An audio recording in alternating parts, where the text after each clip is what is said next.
All right, great to have you. Welcome. It's the Joe Pag Show. It is a Monday, a Motown Monday. Glad to have you along for the ride. So Hillary Clinton I don't know.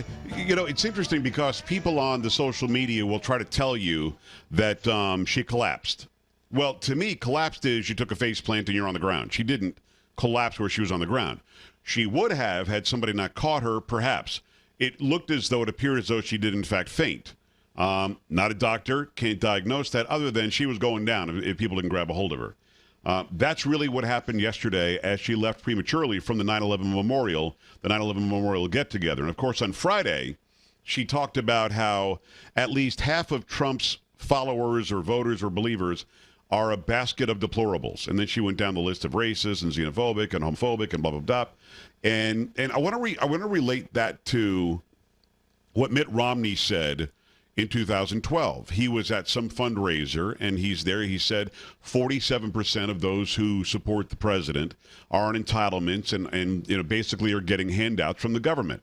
He was telling the truth. It's actually much higher than that now, as Obama has increased the percentage of people on entitlements to keep more government control over people, especially minorities, to keep them voting a certain way. But Romney was truthful, said it, and he was called every name in the book. He's a racist, he's a this, he's a something-ophobe, he's a something-ist. Interesting side note, when I reacted on Twitter to Hillary Clinton, and again, it looked like a comedy troupe video. I didn't believe it was her. That's why I said there's nothing about this that shows me that that's her. You couldn't see her face.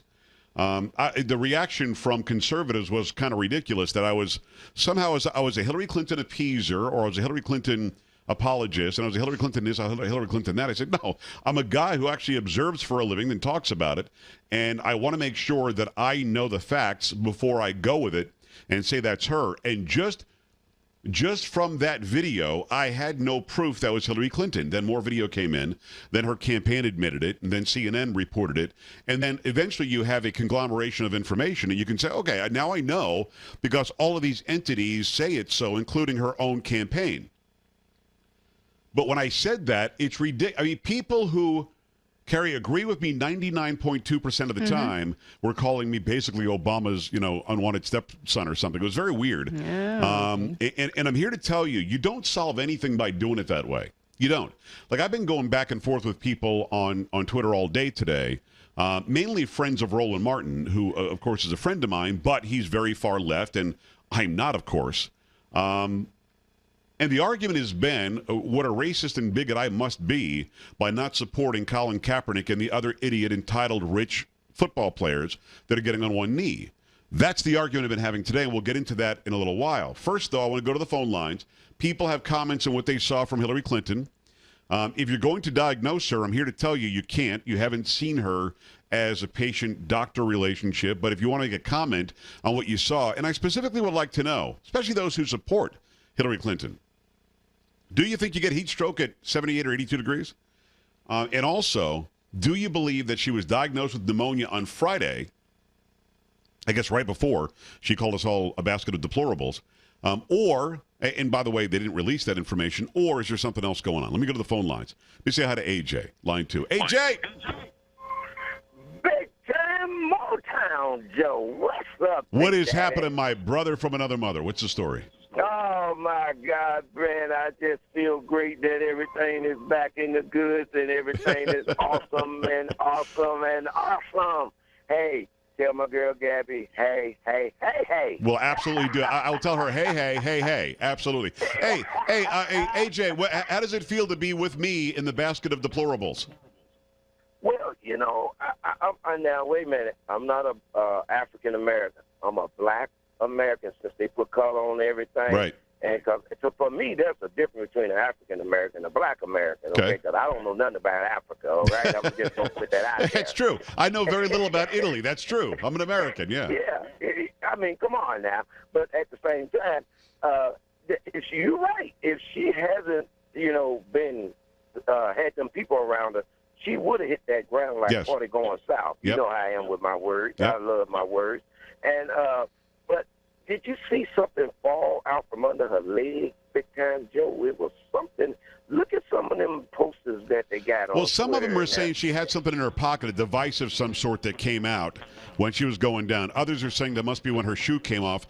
I don't know what it was or if it was, but it certainly does make for interesting conversation. Well, and to me, it looked like something fell, like a little pointed deal, and it fell out. I don't know if it came out the pocket or whatever, blah, blah, blah. But the shoe was laid on the ground, and I think they had to go back and get the shoe. They must have, because she had two shoes on when she walked out later, yeah. Yeah. So, therefore, but now, this is my thing, real quick. How is it that you got pneumonia and you hugging on a little girl? Listen, I wouldn't put I've got a granddaughter and a grandson. You know that. I would never go anywhere near them if I felt even a cold coming on.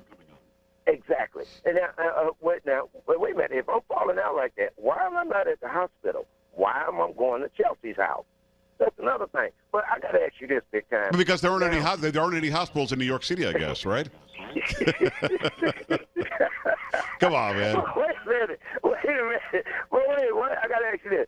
Now, what happens, Big Time Joe, now if she can't run, now they've been talking about they trying to replace her, blah, blah, blah. We never know the truth with these idiots. Right. Just give me the scenario. What happens if she can't make it? Well, if she can't, the DNC would have to plug somebody else in. I think it would probably be a Joe Biden. Probably would be Biden, who I think would do very well very quickly on short notice. I don't think they would put Tim Kaine in there. Tim Kaine's not a very good candidate. I'm still not even sure why she chose him. But I think it would probably be a Biden. Okay, now what would happen to Homeboys people? Would they get pissed off, Sanders people? Would they throwing Biden up in there? Would they get pissed off? Listen, it's an interesting question because the only other person to get any delegates was Bernie Sanders. So perhaps he comes back from his beach house. And AJ, you know we're up against it. I love you. We got to run here. I know. We'll talk to you soon. Maybe he comes back from his $600,000 beach house and suddenly he's giving out free college again. I don't know. I can be honest with you. I don't know that it's ever happened to where a person who was running and had a very good chance of winning had to drop out because of medical reasons. We'll take a look at that and see if there is any history to that. I don't think so. We'll continue with this a bit. Then when we come back, we'll also talk about why I didn't watch much football and how disconnected these players are. Keep it right here on the Joe Pags Show.